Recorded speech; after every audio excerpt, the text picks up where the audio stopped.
हैदराबाद में पशु चिकित्सक से रेप के बाद जलाकर मार डालने की घटना से एक बार फिर 2012 में हुए निर्भया कांड के जख्म और हरे हो गए। उसके बाद लगातार आ रही दुष्कर्म की घटनाओं ने आम जन को और झकझोर दिया। संसद के दोनों सदनों में इस पर चर्चा की गई। राज्यसभा सांसद जया बच्चन ने कहा कि यह हमारे लिए शर्म की बात है और दुष्कर्मियों को किसी तरह की कोई माफी न दी जाए। कई सांसदों ने जया का साथ दिया। इस तरह की चीजें जब कुछ कंट्रीज में होती हैं, वहां पब्लिक इसको जस्टिस देती है। मेरा सजेशन है, I know it's a little harsh, but I think these kind of people need to be brought out in public and lynched properly. संसद में बोलते हुए एक महिला सांसद भावुक भी हो गई। राज्यसभा में ये मांग भी उठी कि दुष्कर्मी होता है।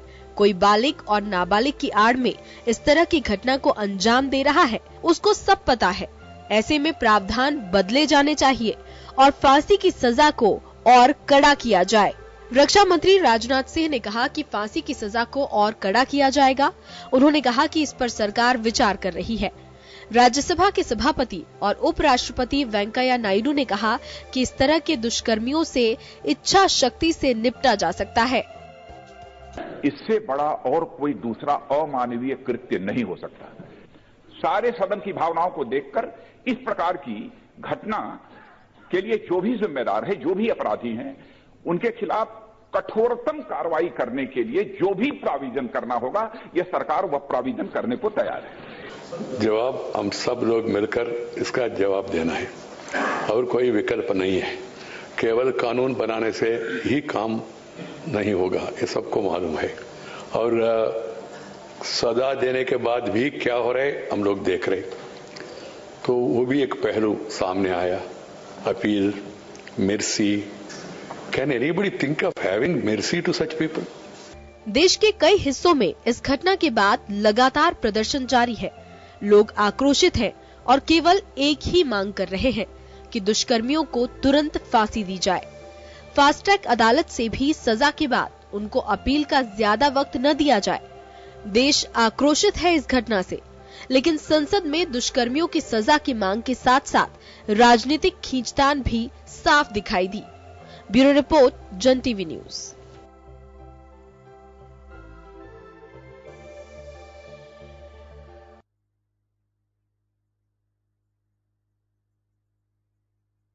जन टीवी में स्वागत है आपका। मैं हूं योगेंद्र। आप देख रहे हैं खास खबर। खास खबर का मजमून आपने देखा और किस तरह से देश आक्रोशित है और हर कोई उबल रहा है। सड़क से संसद तक एक ही गूंज है कि दुष्कर्मियों को तुरंत फांसी मिले। अभी आप देश के उपराष्ट्रपति महामहिम वेंकैया नायडू साहब को उन्होंने साहब कहा कि ये बात सब कोई कह रहा है, लेकिन कहीं ना कहीं चूक है और जब तक इच्छा शक्ति मजबूत नहीं होगी तब तक दुष्कर्मियों को सजा इस तरह से नहीं दी जा सकती कि जैसे कोई नजीर पेश की जा सके। चलिए, मेरे साथ इस वक्त चर्चा में मौजूद हैं सामाजिक कार्यकर्ता चारू गुप्ता जी हमारे साथ में, गौतम जी हमारे साथ में, एकेडमी फॉर लीडरशिप एकेडमी से जुड़े हुए हैं काउंसलर अरुण शर्मा साहब हमारे साथ में हैं। हमारे लगातार पैनलिस्ट सोशल इश्यूज पे शालिनी पारिक जी हमारे साथ साथ में हैं। डॉक्टर माफ करेगा एडवोकेट अनुश्री हमारे साथ में है। सभी का स्वागत है। मैं एक बार डॉक्टर अनीता गौतम के पास में जाना चाहूंगा। डॉक्टर साहब, ये कई बार बात उठती है कि लड़कियों को पहनावे का ख्याल रखना चाहिए, ये रखना चाहिए, लेकिन ये बच्ची जिसने पहनावा भी पूरा, छोटी बच्ची जिसको पहनावे का पता नहीं, उसके साथ भी दुष्कर्म हो रहे हैं। क्या माने इसे? कुछ मानसिक विकृति तो हम कह सकते हैं इसको। चलिए, मानसिक विकृति है तो मैं भी कह सकता हूं, जो अनट्रेंड हूं, इसको डॉक्टरी के बारे में जानता नहीं हूं, लेकिन साइंस क्या कहता है ऐसे लोगों के लिए? देखिए, जो लोग इस तरीके से दुष्कर्म करते हैं, रेप के क्रिमिनल्स होते हैं, उनकी मानसिकता तो विकृत है ही, ये बात तो तय है। वो लोग, ऐसा नहीं है कि कोई लड़की अगर कोई कपड़े पहन रही है या स्कर्ट पहन रही है या छोटी ड्रेस पहन रही है, वो रेप को इनवाइट करती है। ये जो धारणा हमारे देश में, हमारे समाज में फैली हुई है, यह एक बहुत ही गलत धारणा है। एक्चुअली अगर हम कभी देखेंगे तो जिन महिलाओं के साथ, जिन बच्चों के साथ इतनी घटनाएं हो रही है दुष्कर्म हो रही है, उन्होंने कभी भी उनका ड्रेस अगर देखा जाए, साड़ी है, सलवार सूट है, बच्चों की फ्रॉक है, स्कूल यूनिफॉर्म है, तो कहां से उनकी ड्रेस इसमें आती है कि उन्होंने ऐसा ड्रेस पहनकर इन्वाइट किया। मैं तो 100% केसेस के अंदर अगर हम केस स्टडी करेंगे तो कभी भी किसी की ड्रेस ऐसी नहीं मिलेगी जिसके अंदर ऐसा कहा जाए कि उन्होंने इन्वाइट किया गया है। जो मानसिकता है वो क्रिमिनल की मानसिकता है, जो कि विकृत है, खराब है। अब अगर हम उसके अंदर जाएंगे, डीप में जाएंगे कि क्यों ऐसी मानसिकता हो जाती है, तो सबसे पहले ऐसा है कि वो लोग जो विक्टिम होता है उसके ऊपर अटैक करते हैं कि जो कि अपने आप को बचा नहीं सकता, जैसे कि छोटे बच्चे होते हैं। ये जो है इंपल्सिव विक्टिम था, जिसके अंदर उन्होंने देखा कि ये अकेली जा रही है, बच्ची है, छोटी है, इसके ऊपर अटैक किया जा सकता है, ये चिल्ला नहीं सकती, बोल नहीं सकती, और बाद में अपनी उसको आइडेंटिफाई भी ना कर पाए, इसलिए उन्होंने उसका गला घोटकर उसको मार भी दिया ताकि वो क्रिमिनल बच जाए और उनको पहचान नहीं सके। तो जो मानसिकता है कि हम ये देखें, वो पहले से ही खराब है कि वो जब तक किसी बच्चे को इतना दुख पहुंचा सकता है, उसका रेप कर सकता है, तो सीधी सी बात है उसको इसमें भी दुख नहीं हुआ कि वो उसको मार सकता है। जाहिर सी बात है क्रिमिनल माइंड है, हमें उनको स्टडी करना पड़ेगा, क्यों इस तरीके से करना है, हमारे समाज में उनको पहचानना पड़ेगा कि कहां चूक हो रही है, कहां परवरिश में चूक हो रही है। कि हम अगर किसी भी सोसाइटी के लोग को, वर्ग को देखें, तो हर वर्ग में ऐसे लोग मिल रहे हैं, चाहे तो ऊंचे वर्ग में है, निम्न वर्ग में है, मजदूर क्लास में है, काम कर रहे हैं, अच्छे लोग हैं, बिजनेस फैमिली है, हमें हर जगह ऐसे लोग मिल रहे हैं। तो ये एक और सोचने वाली बात है कि कहां हम इस चीज पर बात कर सके और ऐसे लोगों को पहचान सके। मैं लौटूंगा आपके पास में। अनुश्री हमारे साथ में है, लॉयर हैं। अनुश्री, कुछ भावनाएं होती हैं, कुछ कानून कहता है। अभी जैसे मैं जया जी को सुन रहा था, और ये कोई इंसिडेंट भी है कि जया बच्चन पार्लियामेंट में यह मुद्दा भी उठाने में बहुत एक तरह से कहें इमोशंस थे उनके, ये जब 2012 के अंदर भी सबसे पहले उन्होंने राज्यसभा में इस इश्यू को उठाया जब निर्भया केस था, और उन्होंने कहा कि पार्टी नहीं है, सभी महिला सांसदों को खड़ा होकर के तुरंत एलजी के पास में चलना चाहिए। तो कानून भावनाओं के बंधन को किस तरह से देखता है? वो तो कह रही है कि पब्लिक को दे देना चाहिए उन जो रेपिस्ट हैं उनको। कानून क्या कहता है? जी देखिए, कानून की बात कहे तो 2012 में जब निर्भया कांड हुआ था, अपराधियों में डर की भावना नहीं है। बेसिकली आज अपराध हो रहे हैं तो अपराधियों में डर नहीं है। डर क्यों नहीं है? हमारे देश का कानून लचीला है।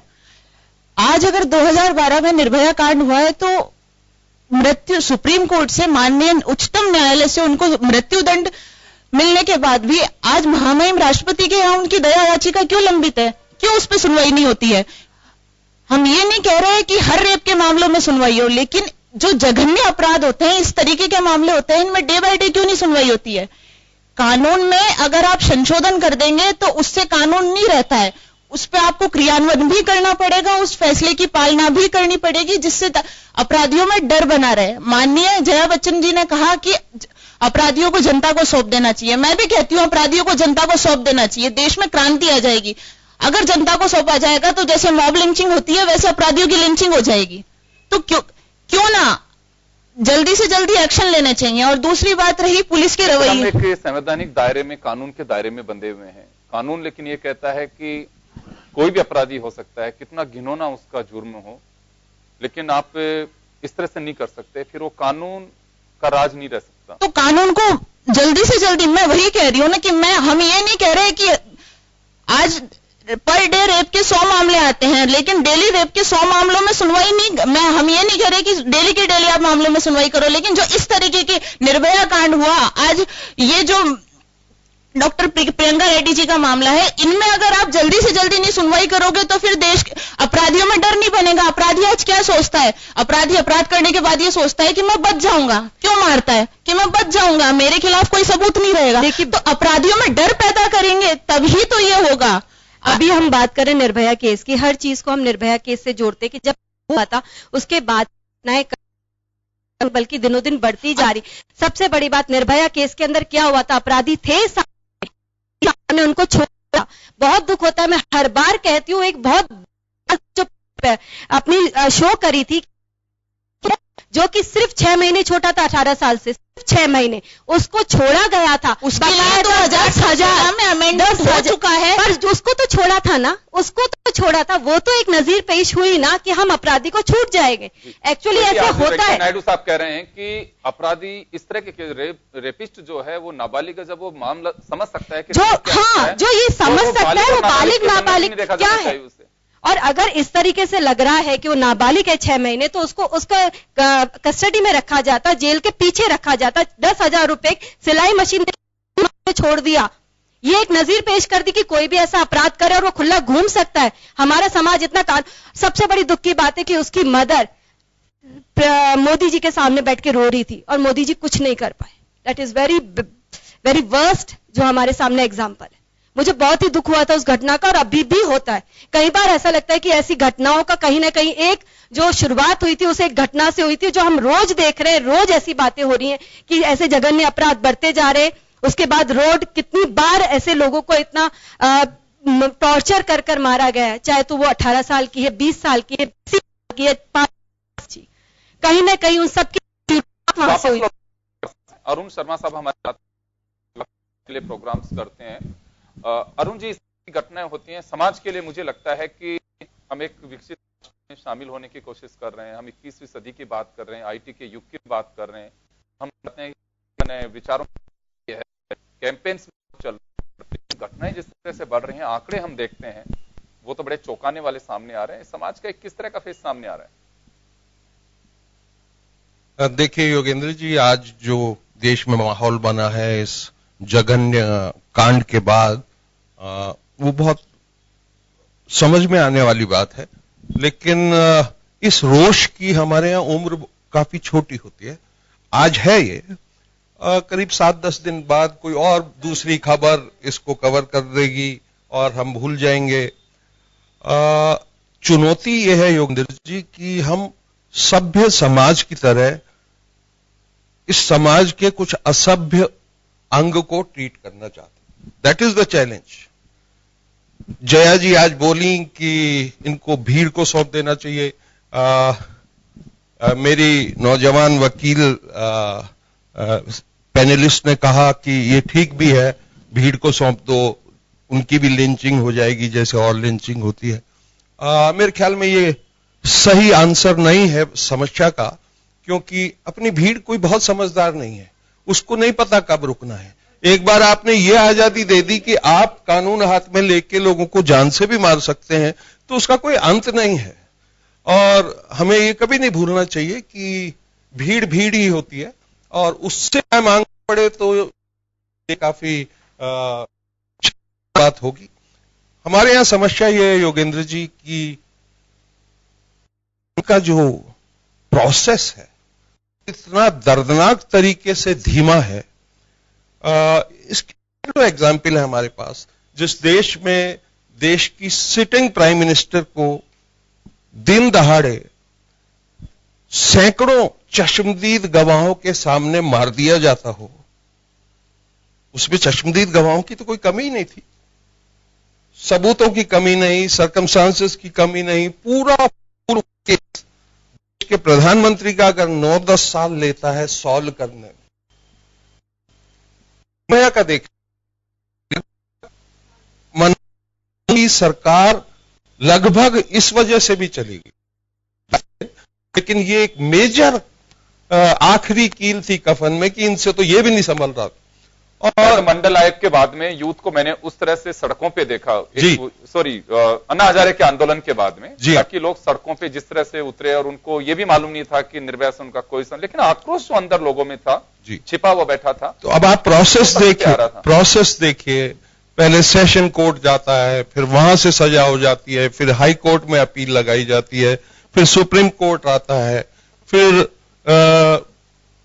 राष्ट्रपति के पास जाता है, फिर वो लोकल गवर्नमेंट से पूछता है। जैसे कल केस में हुआ है, दिल्ली गवर्नमेंट से उन्होंने पूछा है भाई अब आप क्या कहते हो, तो उन्होंने कहा भाई इसको तो फांसी होनी चाहिए। अब वो राष्ट्रपति के पास गई है। कितना लंबा प्रोसेस है। इतने विजिबल जघन्य अपराधों की फाइल में तो जैसे वीआईपी के रेड लाइट लगी होती है ना, वैसी एक लाइट लगी होनी चाहिए उन फाइलों पे। वो कहीं बैठ नहीं सकती वो फाइल। क्यों इतना टाइम लगता है हर स्टेप पे? तो उससे जो एक मोमेंटम बनता है देश में इस अपराध के खिलाफ, वो धीरे धीरे क्षीण हो जाता है। और मैंने बताया ना, अपने यहाँ आज वो दिन नहीं है जब अपन डिटेल में जाएं कि ये ऐसे आदमी क्यों हैं, ये जो आदमी की शक्ल में जो जानवर घूम रहे हैं हमारे देश में, वो ऐसे क्यों हैं, उस डिटेल में जाने का आज दिन नहीं है। यहाँ हमारी साइकोलॉजिस्ट कलीग भी बैठी हैं, बहुत सारे तिरस्कृत लोग हैं, इनको कुछ नहीं मिला, इनका स्टेक पे कुछ नहीं है, महिलाओं ने भी इनको तिरस्कार से निकाल दिया होगा। मतलब कहानी नहीं है, लेकिन अगर आप सभ्य समाज में रहने के काबिल नहीं किसी भी वजह से, अशिक्षा भी एक कारण है, सेक्सुअल एजुकेशन किस स्टेज पे शुरू करें वो भी एक डिबेट यहाँ अंतहीन है, चलती ही रहती है। तो we are a close society. अब भी मतलब सेक्सुअली डिप्राइव्ड लोग घूम रहे हैं, उनका कोई पता ठिकाना नहीं, नौकरी नहीं है, अपराध बढ़ते हैं। वो बहुत कॉम्प्लेक्स सब्जेक्ट है, इसलिए मैं कह रहा हूं उसमें नहीं जाना है।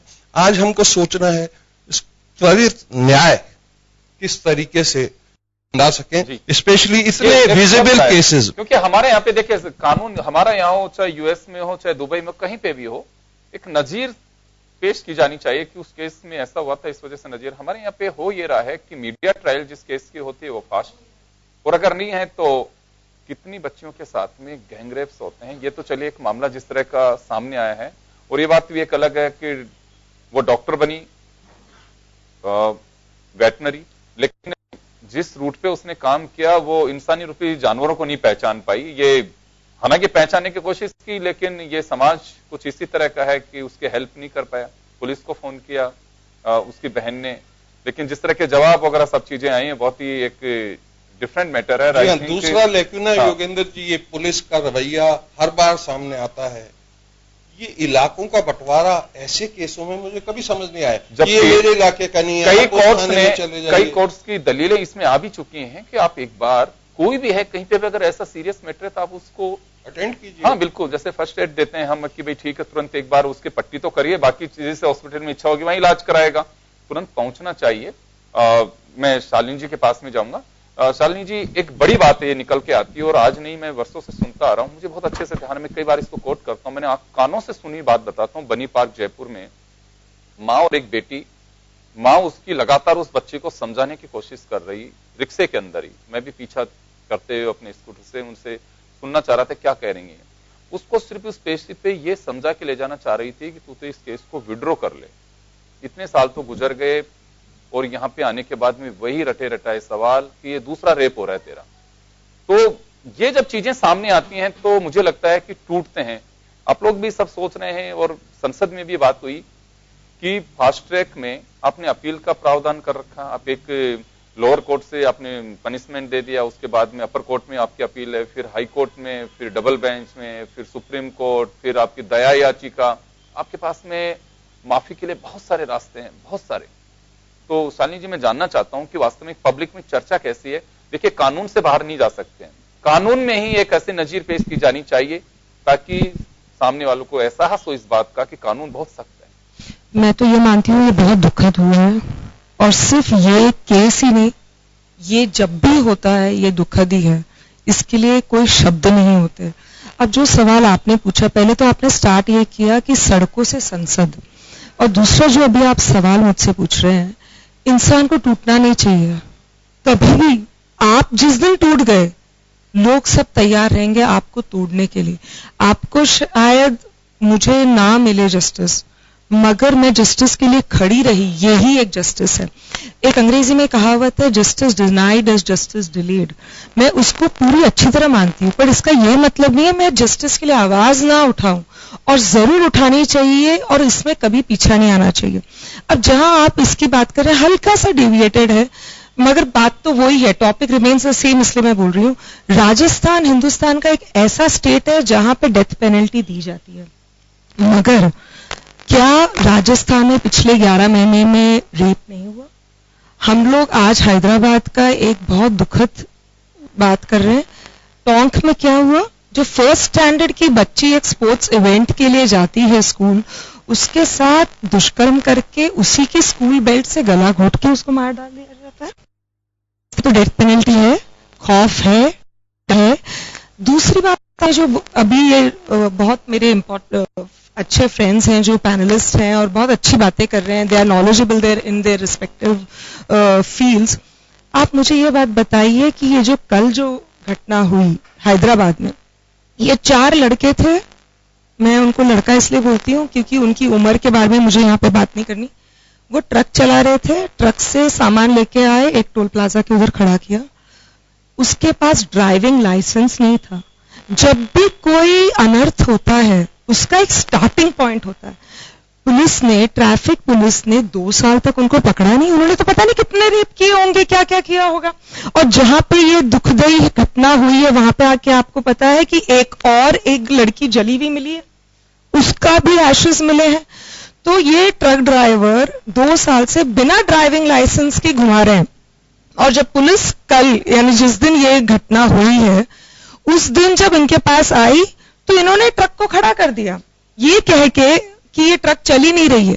पुलिस ने उस पर नजरअंदाज किया, आगे बढ़ गए, ये शराब पीने लगे और इन्होंने जानबूझकर प्लान बना के उनकी जब स्कूटी पंक्चर हुई। आप लोग इतनी बातें करते हैं कपड़े कैसे होने चाहिए, इंसान, पुलिस कहती है क्या करना चाहिए, 15 लिस्ट सुना दी हैदराबाद में पुलिस वालों ने कि ये करना चाहिए।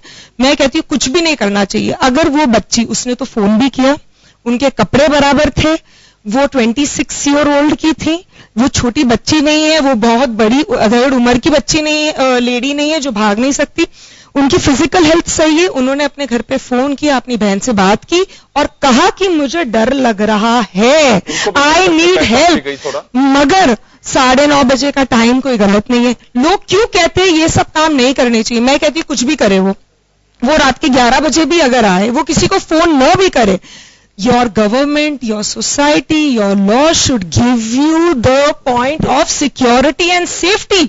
और आप बात करते हैं लो क्लास की, जैसे ड्राइवर थे, ये 4 लड़के शराब के नशे, इनके मुंह में शराब पिला दिया। जब बात आपने कही कि लॉ स्ट्रिक्ट होना चाहिए, जितना लॉ स्ट्रिक्ट होगा क्राइम उतना हीनियस होगा। इनको पता था कि ये क्राइम इतना हीनियस है। क्यों किया इन्होंने इतना हीनियस? इन्हें पता था कि डेथ पेनल्टी भी हो सकती है, जो ये बोल रही है लिंचिंग भी हो सकती है। इसके लिए वो केस को दफन करने के लिए उसको जला दिया, उन्होंने वो बॉडी भी नहीं रहने दी। ये उनकी कुकृति है।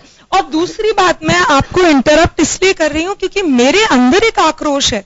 और आप लोग जब भी ये बात करते हैं कैंडल मार्च की, कैंडल मार्च सिर्फ एक हीनियस क्राइम के लिए क्यों होता है?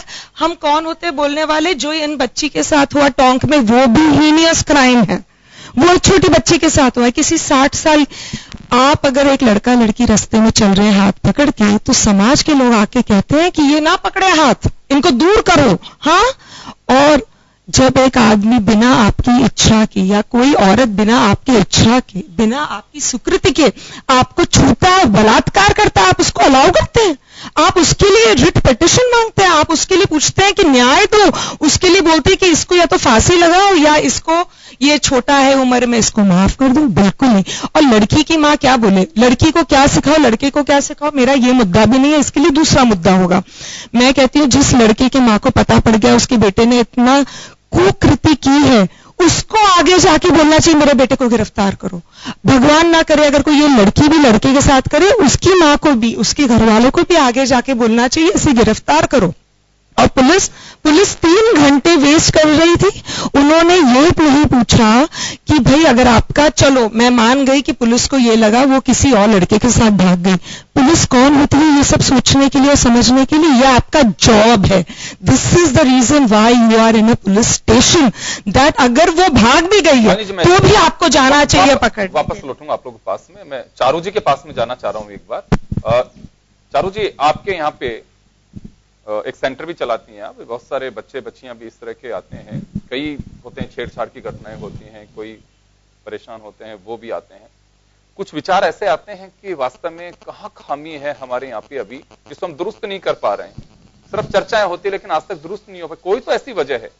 देखिए, मुझे ऐसा लगता है कि हमारे समाज में जागरूकता की कमी है और कुछ बच्चों का जो लालन पालन है वो इतना लाड़ प्यार से होने लगा है कि छोटी छोटी गलतियां जिन पे हम कभी अपने बच्चों को टोका करते थे, आजकल माएं उन्हें नजरअंदाज करने लगी हैं और जिसके कारण से वो इतने आगे बढ़ने चले हैं कि वो अपने घर परिवार की इज्जत का भी बिल्कुल भी ख्याल नहीं रखते। कहीं ना कहीं से जो मार्केट के अंदर आजकल जो एक आप देख रहे हैं कि नशे का व्यापार हो रहा है, शराब बिल्कुल खुलेआम बिकती है, दूध के पार्लर्स आपको कम मिलेंगे लेकिन शराब की दुकानें जो ज्यादा मिलेंगी, मोबाइल पे जो पोर्नोग्राफी जो है जिसको सरकार कहीं ना कहीं जिसको रोक लगानी चाहिए वो उसके ऊपर वो अनलिमिटेड है कि एक छोटा बच्चा भी इन सब चीजों से आजकल समझ पा रहा है, देख पा रहा है और उसकी एक जागृति उसके मन में एक महसूस होती है जिसके कारण कहीं हद तक मैं मानती हूँ कि वो इन सब कृत्यों के लिए आगे भी बढ़ जाते हैं। तो इन सब चीजों पे कहीं ना कहीं रोक लगनी चाहिए और जब तक ये जागृति नहीं आएगी और हम एक अवेयर नहीं करेंगे और हमारे कम से कम एडमिनिस्ट्रेशन को तो इसके लिए पाबंद होना चाहिए। जैसे कि अभी रश्मि जी ने कहा कि आपका जॉब है, आप उस जॉब को पूरा कीजिए। वो लड़के के साथ भागी है या उसको वास्तव में आपकी हेल्प की जरूरत है, वो चेक आप उस जगह पे जाके कीजिए कि क्या हुआ है। एक लड़की ने जब आपके पास से मैसेज पहुंच गया कि उसको हेल्प चाहिए, तभी भी पुलिस अपने अपने अंदाज अपने मायने उस पर सोच रही है। तो ये बहुत ही शर्म का विषय है। अगर समय रहते एडमिनिस्ट्रेशन जो है वो पहुंच जाता, उसके ऊपर कार्रवाई होती, तो हो सकता था कि जो जघन्य अपराध हुआ है वो होने से बच जाता। और चूंकि ये बात भी अभी आ भी चुकी है और वापस में आपको रिपीट करना चाहूंगी, जब तक न्याय प्रणाली में इसके लिए शिथिलता रहेगी तब तक हम किसी भी कीमत पे इस तरह की जो घटनाएं हैं उनको वापस होने से नहीं रोक सकते। जो बात आती है कि तुरंत उसको उनको मार देना चाहिए या भीड़ के हवाले कर देना चाहिए या फिर उनको तुरंत कार्रवाई जो उनके ऊपर होनी चाहिए वो हो जानी चाहिए, तो वो बिल्कुल हो जानी चाहिए। चलिए मैं यहाँ रुकूंगा एक छोटे से ब्रेक के लिए। ब्रेक के बाद हम लौटेंगे और बात करेंगे। हमारे साथ राजस्थान पुलिस के पूर्व अधिकारी राजेंद्र सिंह जी भी हैं, मैं उनसे भी जानना चाहूंगा एक छोटे से ब्रेक के बाद।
एक बार फिर आपका स्वागत है। आप देख रहे हैं खास खबर। बात कर रहे हैं हम देश में जिस तरह की घटनाएं बढ़ रही हैं, हैवानियत की हदें जो पार हो रही हैं, उसको लेकर के हम नहीं पूरे देश में चर्चा है, लोगों में आक्रोश है। सबसे बड़ी बात यह है कि लोगों में आक्रोश है।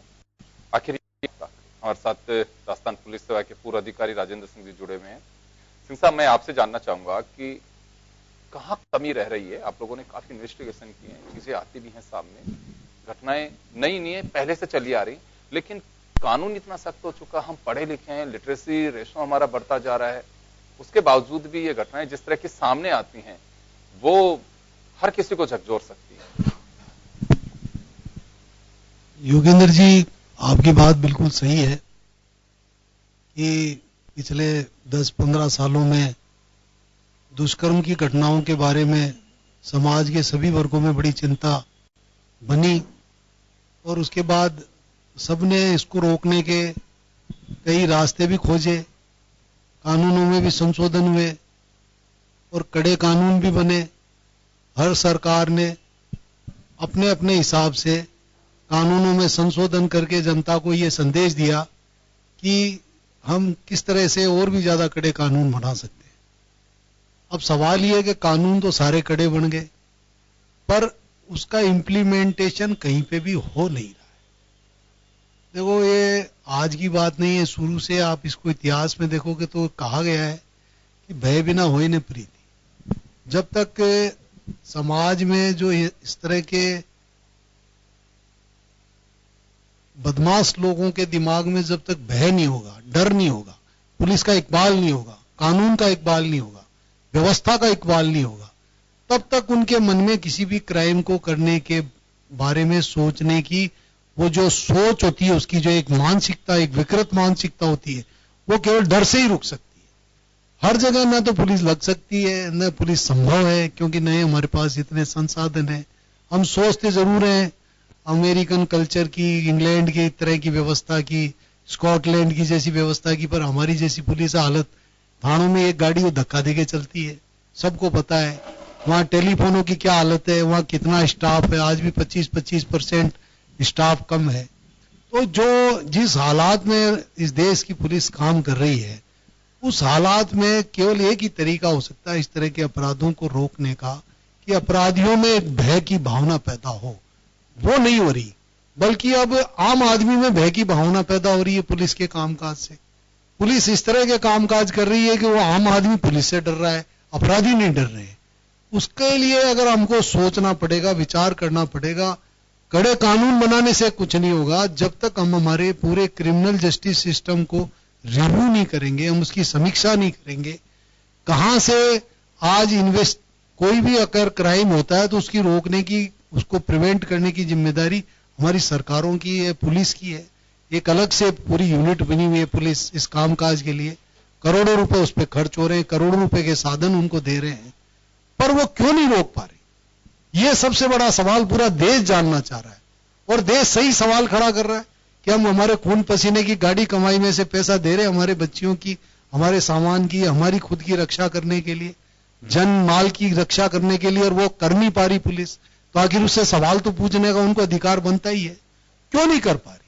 इसका मैं एज ए पुलिस ऑफिसर ये मानता हूं कि इसका सबसे बड़ा कारण हमारा जो जुडिशियल सिस्टम है वो पूरी तरह से कोलैप्स हो चुका है। आप ये देखिए, निर्भया का जो इतना बड़ा कांड हुआ था दिल्ली के अंदर, जिसमें पूरे देश की सियासत हिल गई थी। आप ये देखिए वो कितना बड़ा, मतलब जिसको कहते हैं कि ऐसा घिनौना जो कृत्य था, मेरी पुलिस की जिंदगी में भी मैंने नहीं सुना ऐसा कृत्य जो हुआ था। पूरा देश उससे विचलित हो गया था, समाज का हर वर्ग विचलित हो गया था, और सबने ये कहा था कि भाई इनको सजा मिले, जल्दी मिले। सदन में संयुक्त अधिवेशन हुए, नए कानून लाए, कानून बने, पर हुआ क्या? उसका नतीजा क्या निकला? आज भी वो लोग आराम से जेल में रोटियां खा रहे हैं। अरे आप लोग क्रिमिनल जस्टिस सिस्टम को कोलैप्स करके पुलिस से अपेक्षा कर रहे हो कि वो उसमें लोगों को कंट्रोल कर ले। कैसे कंट्रोल करेंगे? अगर उसमें 2-4 लोगों को फांसी की सजा देते लाल किले के सामने, तो एक भी दुष्कर्मी की हिम्मत नहीं होती कि वो दुष्कर्म करने की हिम्मत करता। क्यों उनको रोटियां खिला रहे हैं जेल में बैठा बैठा के? क्या इतनी फुर्सत नहीं है जुडिशियल सिस्टम को कि उनकी केसों को मेरिट पे डिसाइड करे? उनकी अपील आती है उसको मेरिट पे डिसाइड करे। अरे वो तो देश की एक नजीर का केस था, तो और दूसरे केसों को छोड़ो आप, वो तो एक नजीर वाला केस था, जो सबसे इंपॉर्टेंट केस था, हमारे सिस्टम को चैलेंज करने वाला केस था। तो आप लोगों ने अभी तक पटक रखा है। उसमें तो पुलिस इन्वॉल्व नहीं है ना, उसमें तो पूरी जुडिशियल सिस्टम इन्वॉल्व है। मैं सजा दी उसको। सिंह साहब, एक सवाल मेरा आपसे। जी अनुश्री, आपके पास आना चाहूंगा। जुडिशियल सिस्टम से जुड़ी हुई हैं, मेरा एक सवाल है आपसे। कई बार चर्चाएं भी होती होंगी, इसमें पेंडेंसी है, इसमें कोई डाउट नहीं है, स्टाफ कम है, जजेज कम है, क्योंकि हमारे यहाँ सबसे बड़ी प्रॉब्लम भी है इंफ्रास्ट्रक्चर, जिस पे पैसा खर्च होना चाहिए उसमें नहीं हो पा। अरे साहब, आप योगेंद्र जी, इंफ्रास्ट्रक्चर की बात हम नहीं, अभी आपने राम मंदिर वाला मामला था, अगर चीफ जस्टिस ने सोच लिया तो उसको आप देखिए डे टू डे हियरिंग करके उस मामले को कितने सालों से चल रहा था, सन 92 से लेकर आप 2019 तक ये मामला चल रहा था, और इसको पिछले 7 महीने में इसको क्लोज किया कि नहीं किया इन्होंने? नतीजे पे लेके आए कि नहीं आए? पर ये हमारी प्रायोरिटी थी, तो इसको नतीजे पे लेके आए। क्या हम इस केस को नतीजे पे नहीं ला सके? निर्भया वाले केस को एक मैसेज नहीं दे सके कि हम दुष्कर्मियों के साथ में इतना कड़ा, इनके साथ कड़ा बर्ताव कर सकते? चलिए अनुश्री जी, क्या पूछना चाह रहे थे? जुडिशियल सिस्टम फास्ट नहीं कर रहा था? देखिए, जो मैंने पहले कहा था, कानून की व्यवस्था बहुत ज्यादा लचीली है। इस बात में मैं सर का समर्थन करती हूँ कि क्यों ना, मैं ये नहीं कह रही कि आप हर रेप की सुनवाई करो, लेकिन जिस तरीके के हीनियस क्राइम्स हो रहे हैं आप इसकी डे बाय डे सुनवाई क्यों नहीं करते हैं? दूसरी चीज, सर से मेरा ये सवाल है कि सर कह रहे हैं आप पुलिस पे क्यों आ रहे हो, पहले जुडिशरी पे जाओ। तो पहला तो आप किसी भी क्राइम की कंसर्निंग एफआईआर पहले पुलिस के पास ही आती है। पुलिस सवाल करती है आप रात के 9 बजे यहाँ पे क्या कर रहे हैं? 15 मिनट आप बातों में घुमा रहे हैं। आप कह रहे हैं हमारे पास स्टाफ नहीं है। मैं ये नहीं कह रही आपके पास स्टाफ नहीं है। 100 नंबर पे अगर एक महिला फोन करती है तो कंसर्निंग जो जहां का वो एड्रेस बता रही है, आप वहां के कंसर्निंग पुलिस स्टेशन को बोलिए, आप उसको फर्स्ट एड तो दीजिए एक बार। फालतू के सवाल क्यों करते हैं कि आप रात के 9 बजे क्या कर रही है? रात के 11 बजे भी जा सकती है महिला, क्यों नहीं जा सकती है? आप ये इस बात से क्या पूरा देश सहमत है आपकी इस बात से कि पुलिस की इमेज खराब है? इमेज खराब की बात नहीं है, ये इन्वेस्टिगेशन में भी आज का आप पत्रिका देखेंगे, इन्वेस्टिगेशन में इसने 15 मिनट तक सवाल करे। कोई आ रहा है, आप मेरी बात करा दीजिए, आपको रोड पे कुछ नहीं दिख रहा है, आपके फ्रेंड को बुला लीजिए। पुलिस अगर 15 मिनट महिला से बहस कर सकती है तो वहां के कंसर्निंग पुलिस स्टेशन जो नजदीकी पड़ रहा है वहां पे फोन क्यों नहीं करके बोल रही कि आप वहां से उनकी मदद कीजिए? क्यों नहीं बोल रही है? आज मैं खुद एक महिला हूं, मेरे को खुद को पता है, इजीली एफआईआर दर्ज नहीं करते हैं पुलिस वाले, बहुत घुमाते हैं। आप बाद में आना, परिवार दे दीजिए, एफआईआर बाद में दर्ज करेंगे। क्यों? महिलाओं की सुरक्षा के लिए आपको कोई वो नहीं है कि आप नहीं सुनेंगे, आप एफआईआर दर्ज नहीं करेंगे। पहले आप महिला को ऊपर से नीचे तक देखते हैं, अच्छा ये सोचते हो कि हाँ तेरे में कोई कहीं ना कहीं कमी रही होगी। क्यों? देश की मानसिकता ऐसी क्यों है? 9 बजे महिला बाहर नहीं आ सकती है? ऐसा सवाल किया तो किया कैसे? हम तो 11 बजे भी बाहर आएंगे। एक तरीके से तो देश को पूजा जाता है, हम भारत माता बोलते हैं, नारी शक्ति के नाम से हम देश को जानते हैं, देवी की पूजा करते हैं, और दूसरी तरफ आप ये सवाल करते हैं कि हम 9 बजे क्या कर रहे हैं? हम तो रात के 2 बजे भी आएंगे। पुलिस वालों का ये कर्तव्य है कि अगर हम उनसे मदद मांगे तो उनका पहला काम ये होना चाहिए, सारी चीजें सेकेंडरी है, पहला काम उनका ये होना चाहिए कि महिला है, बच्ची है, कोई भी है, वहां से उनको उनकी पुलिस की वैन, चेतक जो भी है पास के पास, वो लेकर आए। मैं खुद देखती हूँ, डेली की डेली चेतक वैन घूमती है पुलिस की। मेरे को नहीं लगता कि संसाधनों की कमी है, चलो मान लिया संसाधनों की कमी है, पर आप एक बार इन्फॉर्म तो करो। बहस क्यों कर रहे हो महिला से? गवर्नमेंट ड्यूटी पर हो आप। जी, एक बड़ी इनकी बात है, वो देखो क्या है कि जुडिशरी तो बात करेगा, आप एफआईआर तो दर्ज करो। एक स्वाभाविक प्रतिक्रिया है जो कि हम रोज दैनंदिनी पुलिस के कामकाज को देख के अनुभव कर रहे हैं, और निश्चित रूप से पुलिस का कामकाज कहीं पे भी जो आप एक मापदंड है उसके अनुरूप तो है ही नहीं है, तो सब मानते हैं। पुलिस खुद ऑफिसर्स भी मानते हैं, आपके जो भी समाज शास्त्री भी मानते हैं, सरकार भी मानती है। सरकार को भी कई बार पुलिस के कामकाज से नीचा देखना पड़ता है, पुलिस के ऑफिसर्स को भी नीचा देखना पड़ता है। पर हम केवल एक दूसरे पर अगर आरोप लगा के और अगर ये सोचेंगे कि इस तरह की घटनाएं रुक जाएगी, तो हमारे को ये इस पे विचार करना चाहिए। ये घटनाएं केवल अगर रुकेगी तो सारा, मैंने कहा ना, क्रिमिनल जस्टिस सिस्टम में पुलिस आती है सबसे पहले इन्वॉल्वमेंट पुलिस का है, सेकंड है प्रोसिक्यूशन का है, थर्ड जुडिशियल सिस्टम का है, और फोर्थ जेल सिस्टम का है। ये चारों जब तक आपस में कोऑर्डिनेशन नहीं रखेंगे, समन्वय नहीं होगा इनका, जब तक ये अपराधी को अपराधी मान के ये नहीं सोचेंगे कि इस अपराधी को हम सजा देके और हम पूरे समाज को ठीक करेंगे, ये चारों में भावना जब नहीं आएगी तो मैं नहीं समझता कोई ज्यादा अच्छे रिजल्ट आएंगे। मैं तो एक बहुत बड़ा केस जो आज हम सब पूरा देश देख रहा है, हम जब निर्भया के केस को रिव्यू करते हैं, उसकी समीक्षा करते हैं, उस पर विचार करते हैं, तो हम क्या पाते हैं? हम पाते हैं वो वहीं के वहीं है अभी तक केस। हम अभी भी उसमें अपील याचिकाएं लगा रहे हैं, अभी भी हम, अरे भाई आपके कहां, तो वो आपके वहीं पे ही तो गृह मंत्रालय है, वहीं पे दिल्ली के उपराज्यपाल का कार्यालय, वहीं राष्ट्रपति का कार्यालय है। मैं कह रहा हूं सुबह से लेकर शाम तक में इस चीज का फैसला होना चाहिए कि इन अपराधियों को जेल में रखना है या फांसी पे लगाना है। फांसी पे चढ़ाना है। बिल्कुल, जब अगर आप ये सोच रखोगे, अब ये किसकी प्रायोरिटी है? सरकार की प्रायोरिटी है, जुडिशियल सिस्टम की प्रायोरिटी है, पुलिस की प्रायोरिटी है, या आपके प्रोसिक्यूशन की प्रायोरिटी है? ये इनको चारों को तय करनी पड़ेगी। एक दूसरे के ऊपर इस तरह से खींचातानी करके सरकार के साहब हमने तो कानून बना दिया, जुडिशियल सिस्टम के भाई हम क्या करें, हमारे पास तो फाइल। मैं वापस आऊंगा आपके पास में। मैं अरुण शर्मा साहब हमारे साथ में बैठे हुए हैं। अरुण जी देखिए, सिस्टम में खोट, उंगलियां उठाना ये बहुत सहज और कर भी सकते हैं। मैं पार्लियामेंट में भी सुन रहा था, वो आक्रोश है, इसमें कोई डाउट नहीं है। आज हम जिस तरह की स्थितियां देखते हैं, हम सभ्य समाज में रहते हैं जिसकी अपेक्षा नहीं कर सकते, तो निश्चित रूप से एक आक्रोश होता है। आक्रोश मुझ में भी है, लेकिन होना क्या चाहिए? हम करने वाले तो नहीं है, लेकिन एक बता सकते हैं, हमें जो देख रहे होंगे वो लोग समझे इस बात को कि हाँ हमारी कुछ ड्यूटी बनती है, हमें ये करना चाहिए। होना क्या चाहिए? देखिए योगेंद्र जी, मैंने शुरू में भी कहा कि बैलेंसिंग इज द की। हम किसी भी एक्सट्रीम में नहीं जा सकते। अपने इस छोटे से प्रोग्राम में ही अभी आपने देखा राठौड़ साहब ने पुलिस का पक्ष रखा, सामने उन्होंने पूरा पुलिस का पक्ष रखा। उनकी काफी बातों से मैं सहमत हूँ। संसाधन कम है, भर्तियां कम हैं, लोग पॉपुलेशन ज्यादा है, लेकिन साथ में संवेदनशील जितने संसाधन है आप उसका तो उपयोग कीजिए। ये तो आज एक मिनट अनुवाद, लेकिन साथ में संवेदनशीलता भी पुलिस की बहुत नगण्य है, इसमें भी कोई शक नहीं है। ये जो भी अभी अंशु ने गिनाया पूरा वाकया, मतलब ये पुराना झगड़ा है कि आप एफआईआर फोन पे लिखाने जाओ या आप खुद साक्षात जाओ।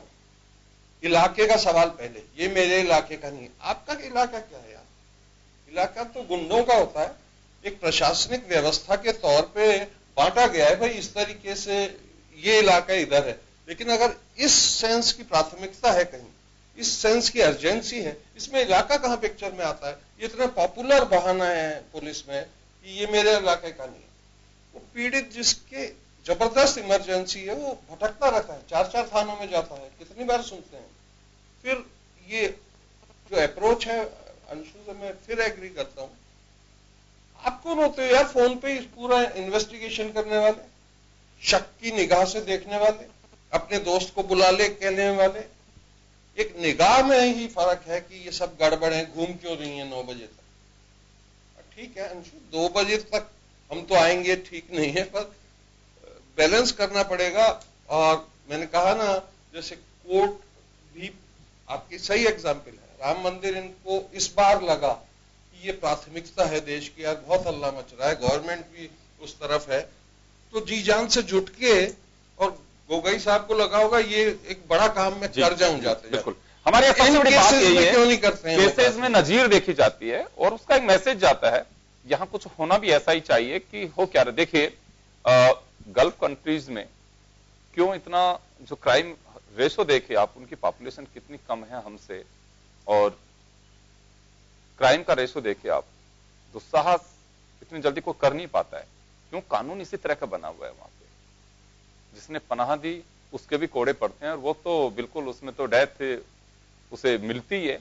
तो हमारे नजीर का बड़ा अभाव है। एक लंबा केस चलता रहता है, लंबा केस चलता रहता है।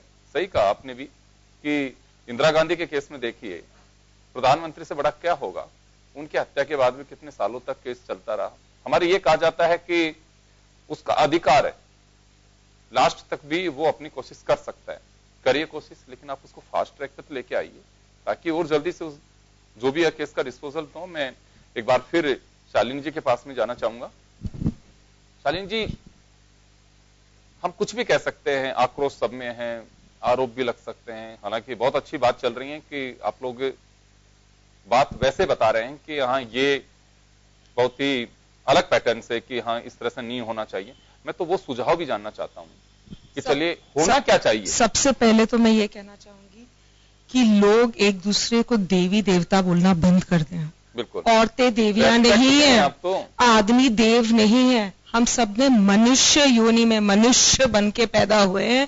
हमें मनुष्य समझें, हमें इंसान समझें। We should love and respect life, चाहे वो एक जानवर की हो, पेड़ पौधे की हो, पक्षी की हो, हमारी हो, इंसान है हम लोग ना देवी हैं, ना कोई भी मनुष्य देव है। ये सिर्फ कहानियां हैं देवी देवता की जिनको उन पे हाथ जोड़ने हैं वो जोड़े। मेरे लिए वो अगेन वो बात का डिस्कशन नहीं है, पर इंसानों को तो ना बोले। और दूसरी बात, हम कहते हैं 150 करोड़ की आबादी हमारे देश की, इतना पॉपुलेशन है और तो भी इंफ्रास्ट्रक्चर कम पड़ रहा है। इस पॉपुलेशन को राइट यूज में लिया जाए।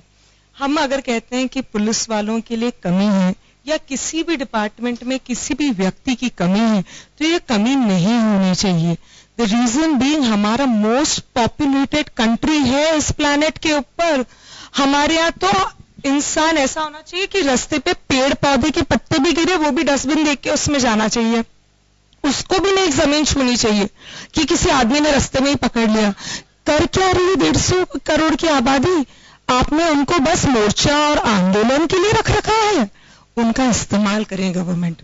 दूसरी बात, लॉ ऑर्डर ये सब मैं मानती हूं, मगर किसी भी समस्या का हल जरूर होता है। पहली बात तो आपको समस्या कहां से स्टार्ट हुई है, क्या है, ये जानना चाहिए। ट्रीटमेंट, अवेयरनेस एंड लॉ, ये तीनों का संगम, ये जिसे बोलते तीनों का मिक्सचर ही किसी समस्या का निदान होगा। ट्रीटमेंट मैं इसलिए कहती हूं क्योंकि ये बीमारी है, ये नेचुरल नहीं हो सकती। आपने ह्यूमन बींग्स के साथ रेप होता है, जानवरों के साथ भी होता है। ये डॉक्टर साहब हमारे साथ बैठी हैं, वो इस बात को शायद एक्सेप्ट भी करेंगी कि लोग इतने गिर गए हैं कि वो जानवरों के साथ करते हैं। जानवर तो किसी पुलिस स्टेशन जाएगा नहीं। तो ये एक बीमारी है, ये इसे ट्रीटमेंट चाहिए। अवेयरनेस को मैं इसलिए भी मानती हूं क्योंकि अवेयरनेस स्लैश, आप इसको प्रिवेंशन बोले या अवेयरनेस, हर इंसान को सेल्फ डिसिप्लिन में रहना चाहिए। मुझे दुनिया में कोई भी नहीं छू सकता मेरी इजाजत के। जब बच्चा दूध मांगता है तभी उसको दूध मिलता है, कोई मां जबरदस्ती अपने बच्चे को दूध नहीं पिला सकती। तो ये तो लोग आपके ऊपर हमला कर देते हैं। जी, मैं डॉक्टर साहब आपके पास आना चाहूंगा। जी, कई बार ये कहा जाता है कि एक बीमारी होती है, कुछ इस तरह के केमिकल्स बनते हैं बॉडी में, क्या वास्तव में सही है या फिर कहीं परवरिश की कमी रही या फिर समाज में अब तक उन लोगों को हम आइडेंटिफाई नहीं कर पा रहे हैं? क्या कोई वजह तो है कोई? देखिए, हम बात कर रहे हैं विकृत मानसिकता। मानसिकता मतलब एक इंसान की पर्सनैलिटी, कि उसका सोचना समझना क्या है, वो किस तरीके चीजों को परसीव करता है और उसके हिसाब से क्या सोचता है। अगर हम इन सबके केस स्टडी करें तो कहीं ना कहीं इन सबके एक पुराने पुलिस रिकॉर्ड हमको मिलेंगे। मेरे ख्याल से 80% केसेस के अंदर जिन लोगों ने ये रेप क्राइम करा है, अगर हम देखें तो पुराने पुलिस रिकॉर्ड है। इसका मतलब कहीं ना कहीं उनके अंदर एक क्राइम करने की शुरुआत तो पहले हो गई थी, पर चूंकि उस समय उनको रोका नहीं गया, उनकी हिम्मत बुढ़ी, डर खत्म हुआ और उनने उससे एक स्टेप आगे उस क्राइम को अंजाम दिया। तो अगर हम रोकने की बात करें तो जो भी क्रिमिनल अगर जेल में जाता है, कस्टडी में जाता है, उसका एक साइकोलॉजिकल इवैल्यूएशन होना चाहिए। उसकी सोच क्या है, क्या काम कर रही है, किस तरीके से वो अपने मन का जो क्रोध है, गुस्सा है, किस तरीके से एक विक्टिम के ऊपर निकालता है। हम उस पर बात करें, उससे उस चीज को देखें तो कहीं ना कहीं कुछ चीजों को हम रोक पाएंगे। मानसिकता परवरिश का बहुत बड़ा असर पड़ता है। हर एक व्यक्ति का जो पहली पाठशाला होती है उसके घर से स्टार्ट होती है, फिर उसके बाद वो समाज में कदम रखता है। अगर वह घर में इस तरीके से देखेगा कि घर में माता पिता किस तरीके से बिहेव कर रहे हैं, कहीं ना कहीं उसका असर उसके दिमाग पे होता है। शराब, नशा, ये भी एक व्यक्तित्व को खराब करता है क्योंकि नशा इंसान का सोचना समझना बंद कर देता है। जैसा कि मैम ने अभी कहा है कि उन लोगों ने नशा कर रखा था, शराब पी रखी थी, बिल्कुल सही है। 80 to 90% केसेस के अंदर, रेप केसेस के अंदर वो लोग नशे के आदी थे, उन्होंने उस वक्त शराब पी रखी थी। तीसरा एक हमारा बहुत बड़ा कारण हमारी मीडिया है, हमारी मूवीज है, हमारा फेसबुक, इंटरनेट, जो बहुत आसानी से लोगों के अंदर प्रॉन वीडियोस प्रस्तुत कर देता है। अगर प्रॉन वीडियोस तो चलो छोड़ो, इंटरनेट की बात है, जो मूवीज एडल्ट नहीं होती, जो एक आम उसमें देखी जाने वाली, उन मूवीज के अंदर भी हम देखें तो ऐसे सीन होते हैं जिसके अंदर बच्चों के अंदर उसका नेगेटिव इफेक्ट पड़ता है। जो व्यक्ति जो युवा है, जो किशोर वर्ग का है, उसके अंदर जब वो सीन देखता है वो कहीं ना कहीं नेगेटिविटी में चला जाता है। उसको उसकी जो सेक्सुअल, जैसा सर ने अभी कहा था कि जो डिजायर है वो पूरी नहीं हो पाती, और उसके अंदर कहीं ना जब वो देखता है कि एक विक्टिम जा रहा है, कमजोर है, जिसके ऊपर वो अटैक कर सकता है, तो वो उसके ऊपर अटैक कर देता है। तो पॉर्न मूवीज है, नशा है, परवरिश है, समाज का हमारा एक क्या सोच है, वो सब कहीं ना कहीं मिलकर ऐसे क्रिमिनल्स को जन्म दे रही है। तो हर एक लेवल पे हमको काम करना पड़ेगा। माना जा सकता है कि मॉनिटरिंग का बड़ा अभाव है हमारे यहाँ पे और चीजों को दुरुस्त करने की आवश्यकता है, शायद मैं जो समझ पा रहा हूँ। दूसरा, अभी मूवीज की बात की, सेंसर बोर्ड है, लेकिन मुझे लगता है वो भी अपनी भूमिका ठीक से अदा नहीं कर पा रहा। कई अभी वेब सीरीज के नाम पे जिस तरह की मूवीज बना करके लोग डालते हैं, बिल्कुल जिस तरह सोच नहीं सकते, बहुत गलत इफेक्ट पड़ता है। वेब सीरीज के ऊपर चेक होना चाहिए। एक न्यूडिटी जो कि वो प्रस्तुत कर रहे हैं, आप एडल्ट्स को नहीं, वो लोग कौन देख रहे हैं? हमारे 13-14 साल के बच्चे, जब 13-14 साल के बच्चे इस तरीके से चीजें देखते हैं, उनके अंदर पर कोई पॉजिटिव इफेक्ट नहीं पड़ता, वो नेगेटिव ही पड़ता है।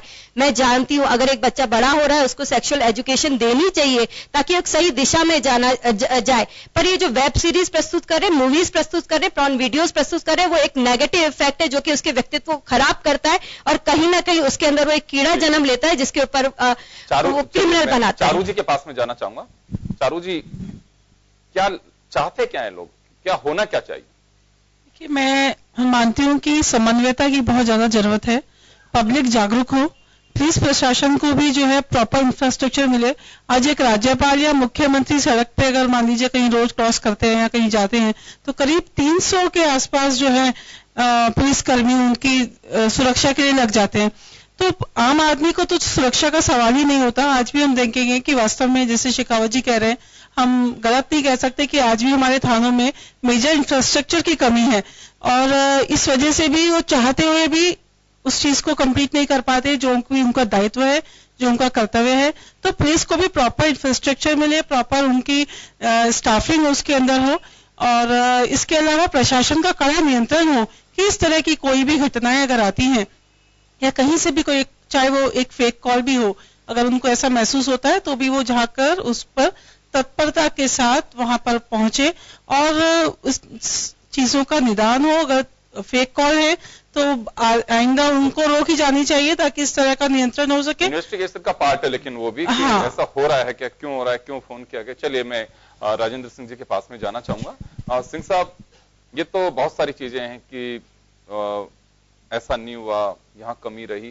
कमियां रहती हैं, बहुत सारी बातें हैं, लेकिन वास्तव में इसे दुरुस्त कैसे किया जाए और इस तरह की घटनाओं पे रोक लग सके, क्योंकि आदमी ये भी जानना चाहता है कि चलिए आप भी बताइए कि करें क्या किया जाना चाहिए।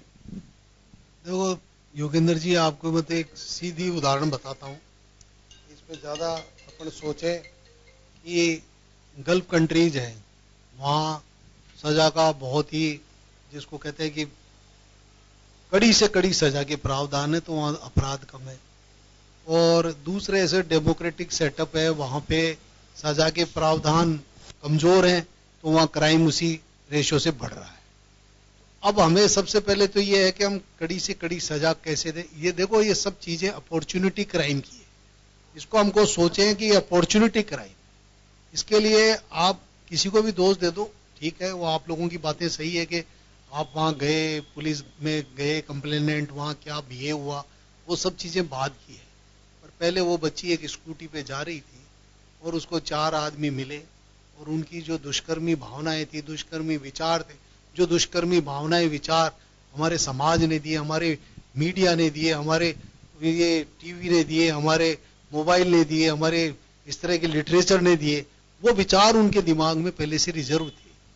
और वो जब रिजर्व विचार कहीं पे भी बच्ची अकेली मिल गई तो तुरंत उनको रिएक्ट किया और एक अपॉर्चुनिटी क्राइम हुआ। उसको कोई भी दुनिया की ताकत नहीं रोक सकती। उस अपॉर्चुनिटी क्राइम को केवल एक ताकत रोक सकती है, और वो है ताकत डर। और जब तक उसके मन में ये बात नहीं आ जाए कि मैं इस क्राइम को करूंगा तो मुझे फांसी मिलेगी, फांसी पे लटका दिया जाऊंगा, तो कुल मिलाकर के ये माना जाना चाहिए कि तक ये डर उसके मन में, तो उस अपॉर्चुनिटी क्राइम में, अभी अपॉर्चुनिटी क्राइम देखिए, अब इसको अदरवाइज नहीं ले। ये अपॉर्चुनिटी क्राइम सड़क पे भी हो सकता है, ये अपॉर्चुनिटी क्राइम घर में भी हो सकता है, घर में भी हो रहे हैं और रिश्तेदारी कर रहे हैं।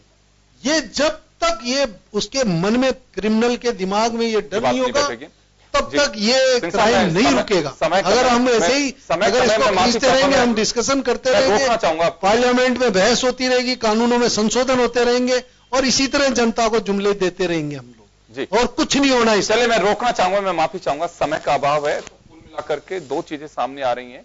नजीर, एक भय के लिए नजीर बहुत जरूरी है, और मैं तो कहूंगा कि CJI of India mister Gogoi जो रिटायर हो चुके, वह भी एक नजीर है कि वर्षों से कोई एक ऐसा पेंडेंसी किसी केस की जो लिंगर ऑन किए जा रहे थे कि अब इसमें डेट, अब इसको सुनिए, वो उसको सुनिए, टाइम पीरियड तय करके उन्होंने कहा कि इतनी तारीख के बाद में मैं किसी को नहीं सुनूंगा, जो पक्ष रखने आप रखिए, और इतनी तारीख को मैं फैसला सुना दूंगा। तो मुझे लगता है कि चाहे निर्भया का केस हो, चाहे ये केस हो, नजीर देने की आवश्यकता है। जब तक भय नहीं होगा तब तक मुझे लगता है कि इस तरह के केसेस पे लगाम नहीं लगेगी। मैं नहीं मानता कि कोई अवेयरनेस नहीं है, लोग जानते नहीं है कि हम क्या करने के लिए जा रहे हैं, या पड़ोसी किसी को टोकता नहीं है। ये कुछ ऐसी चीजें हैं कि जो कर सकते हैं, लेकिन अब ये जो पूरी बात है इसमें नजीर की बात है, और नजीर जब तक अदालत के किसी फैसले से नहीं होगी कि इस तरह के अगर केसेज होते हैं तो उसका अंजाम भी यहां तक होता है। मुझे लगता है कि अब होना चाहिए, बात मीडिया ट्रायल की नहीं है, लेकिन इस तरह के केसेज में डर का माहौल जब तक नहीं होगा, जब तक लगाम लगना बहुत मुश्किल होगा। तो होना चाहिए अब ये। चलिए, बहुत बहुत शुक्रिया आप सभी का, और खास खबरें में आप हमारे साथ जुड़े, उसके लिए आपका भी बहुत बहुत थैंक्स, और दीजिए इजाजत। नमस्कार।